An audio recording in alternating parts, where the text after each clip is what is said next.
What's up guys, Intellitech Studios here, and today we'll be reviewing Hoover's final compact budget corded upright. This is the Hoover Nano Cyclonic, not to be confused with the Hoover Nano Lite, which is probably a lot more well known. This is an updated version of that model with the cyclonic technology from Hoover's T-Series vacuums. And if you notice, this looks like an older style T-Series, and that's because it's effectively what it is.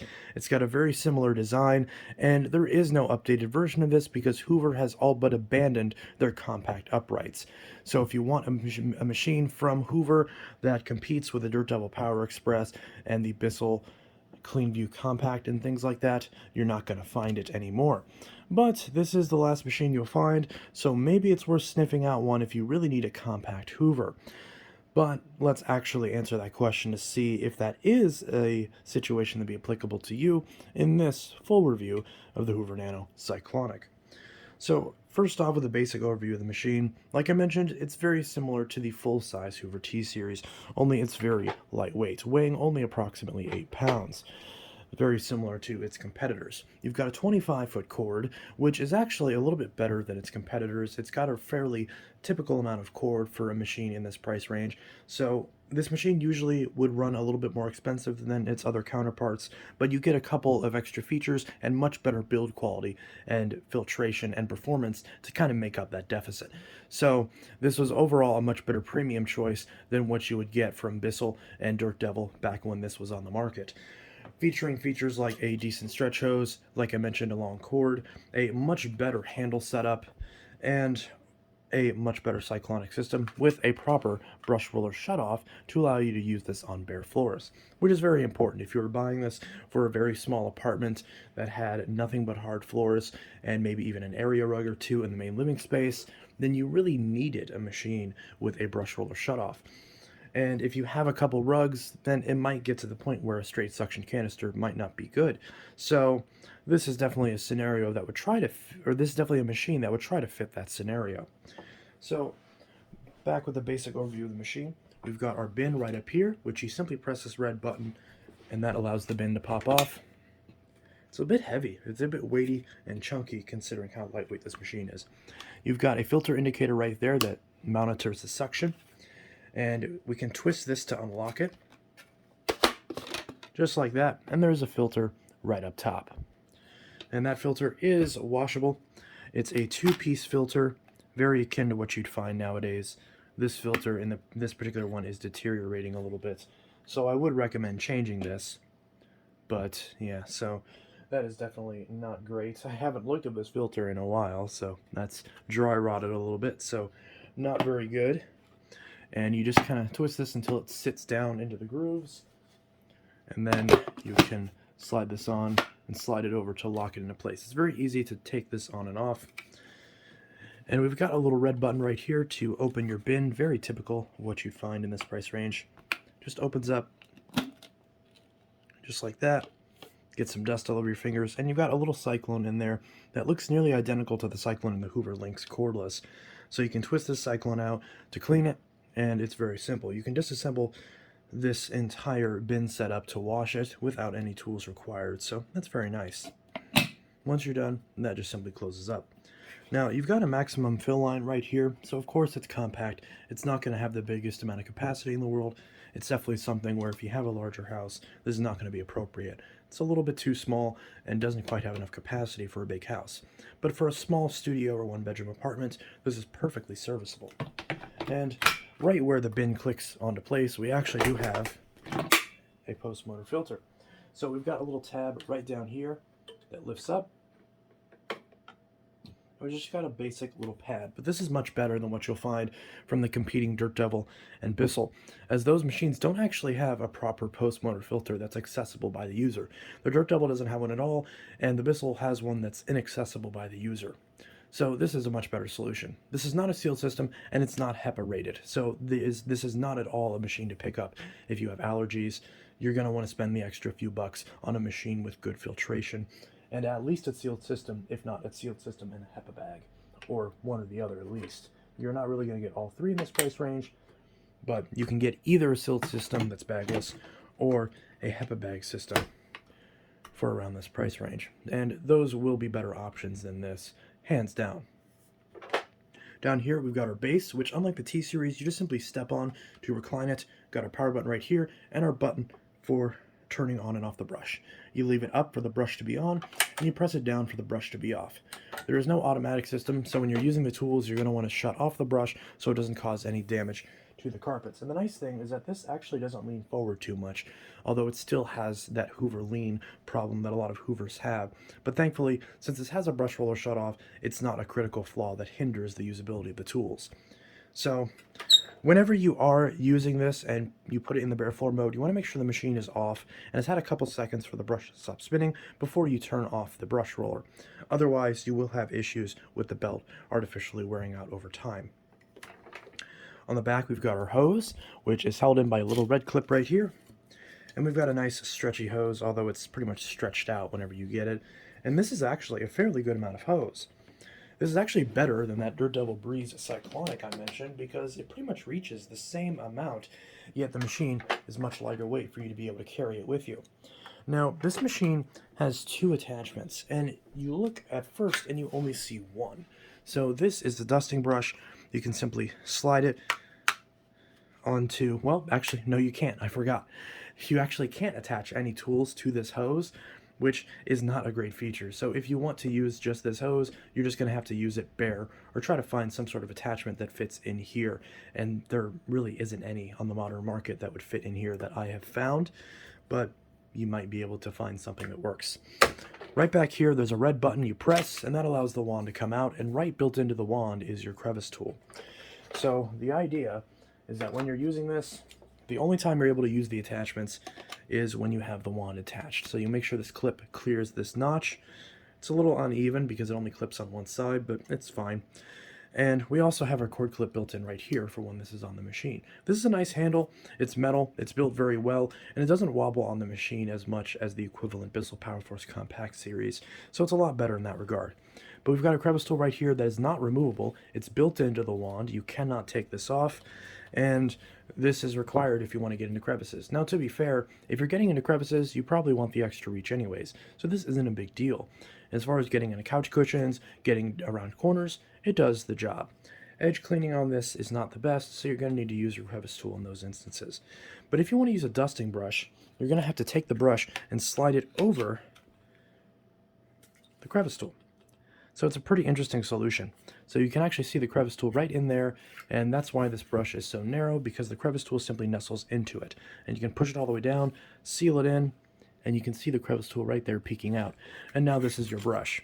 Now, because of the way this is angled, it's very awkward, and of course there's only two ways you can use this because of the way that crevice tool is, and the other way is not very practical. So when we get this off, which is very difficult,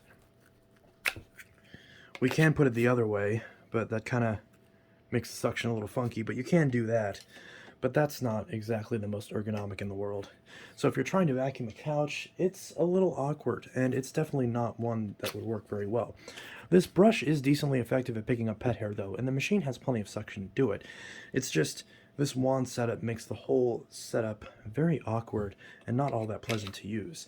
So while the tools on this are in some ways better than, and in my opinion still better than what you would find from a Dirt Devil Power Express or a Bissell Powerforce Compact, this is not a very elegant tool solution, and I really wish Hoover had done this in a little bit of a smarter way, because this just, while it is nice because you'll never lose your crevice tool, it's beyond that, there's not many advantages. A lot of people, like myself, just want to have an attachment attached directly to the hose, and yet this wand is kind of a happy not medium, or a not happy medium, because it's too long to really reach into any long places, but it's also too long, or no, it's too short to reach into any longer places, but it's also too long to not be awkward when you're just trying to use the hose.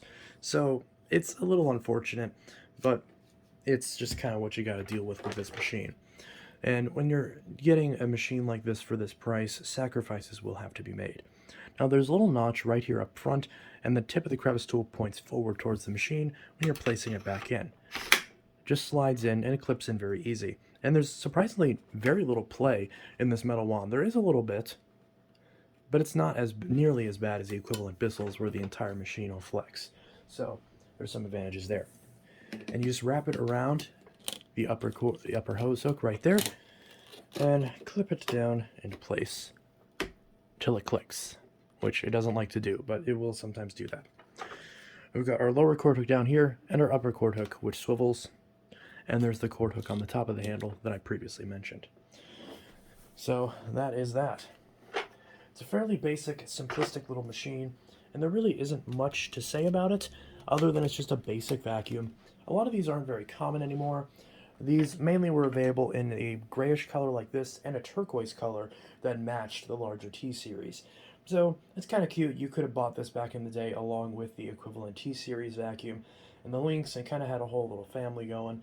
But as far as this machine's usefulness nowadays, it doesn't hold up that well, because there are some things that are caveats and there are some things that are benefits. The hose usage is really bad, and just the setup on it is a bit wonky, but having the brush roller shut off is definitely a welcome feature, and the filtration on this with the proper dual cyclonic setup and proper post motor filter is better than any other machine that would be competing with this, like the Power Express and the compact Power Force.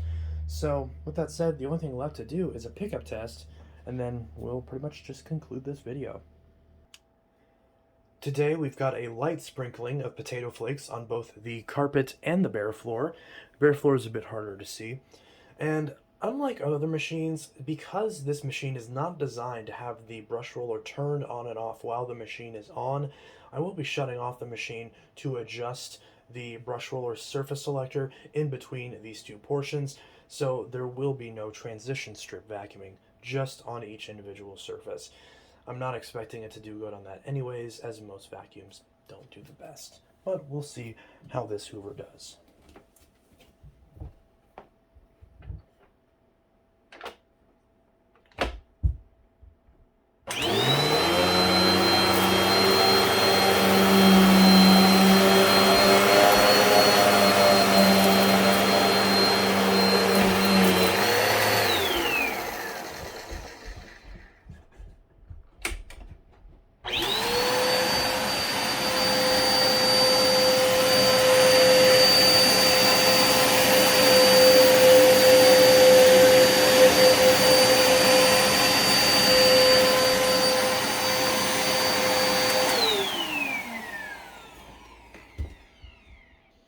So as we can see here, it actually did pretty good. So if we look right here, let's see, on the floor, okay, we've got some flakes left behind.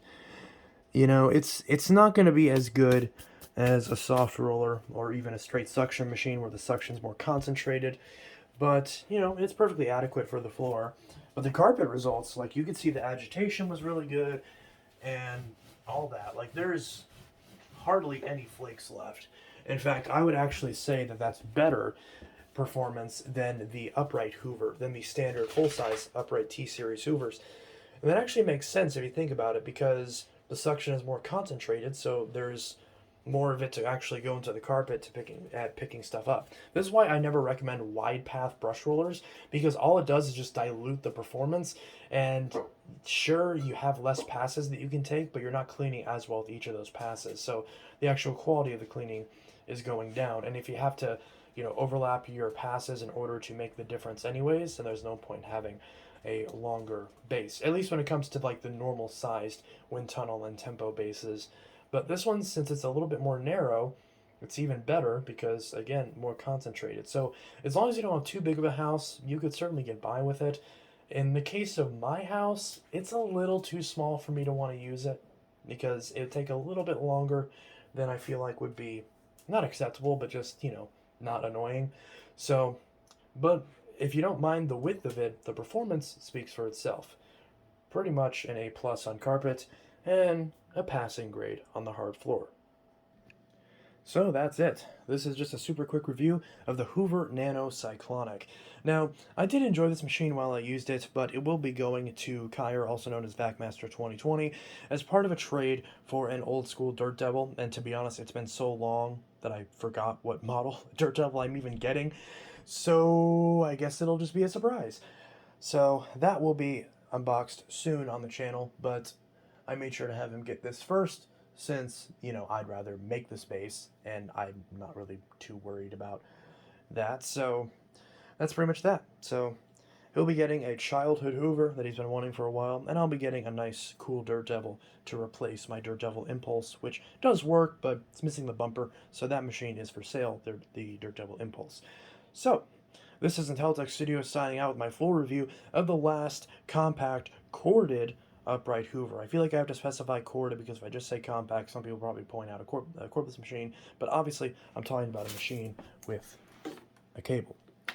So, this is Intellitech Studios signing out. My overall review of this machine is if you can find one in good shape for less than $20, maybe go for it. But, I don't know, parts are getting kind of hard to find, and generally speaking, there's not really much as far as worth putting into this machine. I mean, you know, there's not a lot you can do. But if you find one of these in the dumpster and it's just clogged or something, or it needs a belt or needs a filter, then might as well grab it, because when it is working, it's a pretty decent machine, especially on carpets. So there you go. Lightweight, works well, build quality isn't too terrible, and it's, yeah, pretty much is what it is. Tools suck, but what are you going to do? Anyways, this is Intellitech Studios signing out. I'll see you guys in the next video.